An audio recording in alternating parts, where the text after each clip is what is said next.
natin na interviewin si Miss Cheryl,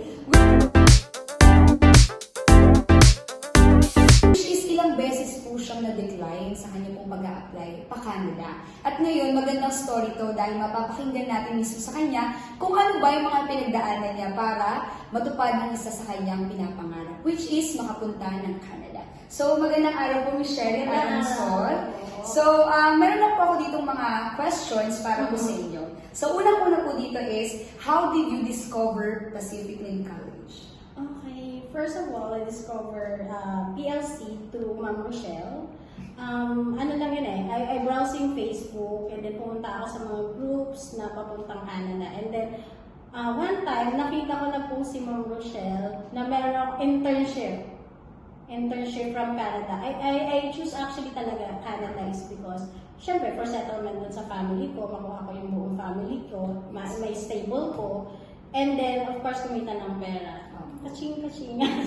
So that's it. So, why did you choose PLC naman po? PLC talaga, actually, it's a very good. Medyo ngayon lang siya lumabas. Actually, nung una, ang first choice ko talaga is to work direct. Oh, yeah. Pero, ang challenge doon, ang hirap talagang maghanap. Aminin na natin, ang hirap maghanap if you go direct. Unless may mga experience ka na, like I have friend, like direct siya, pero it's been years na nag-work siya sa production eh. Pero ang hirap. And then, ang tagal bago makaalis. And then, the second option na trinay ko is through university. Mag-apply sa university and public colleges. Kaso, you need a lot of money. Really. And, normally, dun sa experience ko, actually, nakapag-down na ako. But, ang tagal ng intake, it's 1 year. So, puno na siya. Puno na yung January, December, open na lang, puno na. So, you need to wait. And then, ang laki talaga ng pera mo ilalabas.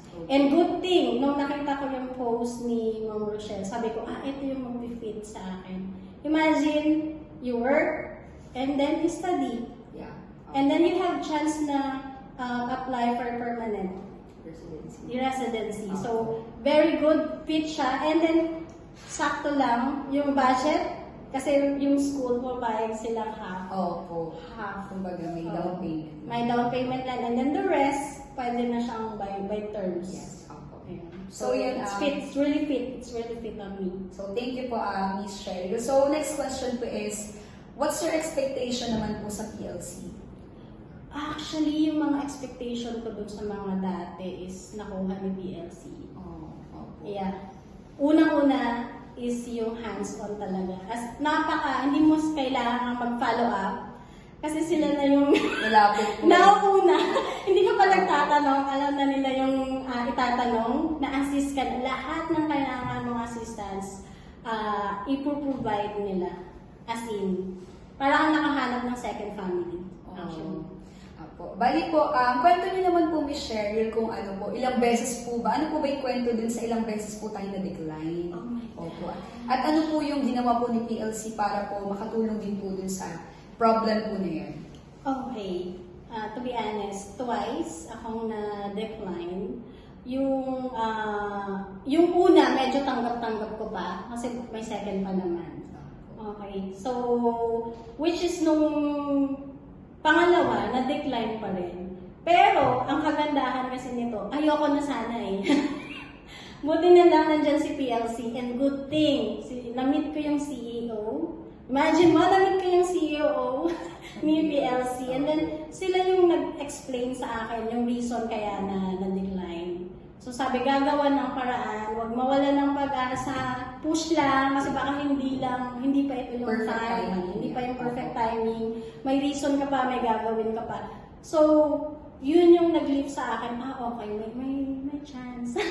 May chance pa, huwag mawala ng pag-asa. Pero, dahil talaga yun sa mga PLC staff, really. Sila talaga yung walang tigil na, hindi, pray lang tayo, push lang ng push. Ma-approve din yan.